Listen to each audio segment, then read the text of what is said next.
Two important federal laws affect Americans who are deaf. Congress passed the Vocational Rehabilitation Act of 1973, requiring places that received federal funds to make reasonable accommodations for people with disabilities. For a person who is deaf, this might mean access to a telecommunications device for the deaf, a TDD, or access to a sign language interpreter. In 1990, Congress passed the Americans with Disabilities Act, or ADA.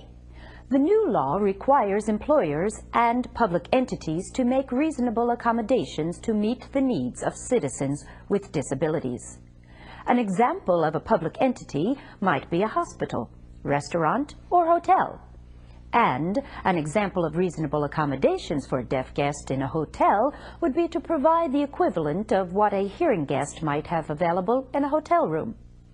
These accommodations might include an alarm clock that lights up, a smoke detector that flashes instead of sounds an alarm, and a portable TDD.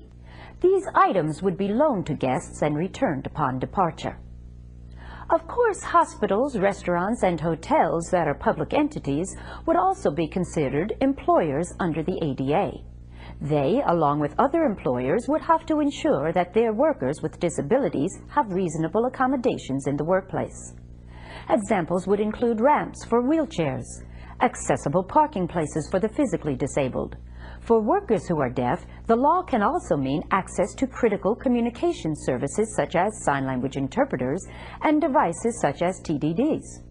And the law also states that employers cannot discriminate against people with disabilities applying for jobs. It's important to understand that ADA is not intended to create financial hardship. For example, under ADA, not every public phone will have a TDD connected. But in a group of public phones, one with TDD access is considered a reasonable accommodation. The goal of the Vocational Rehabilitation Act of 1973 and the Americans with Disabilities Act is to ensure that workers with disabilities are included in the workplace and are able to participate in all facets of society. And that's our cultural moment.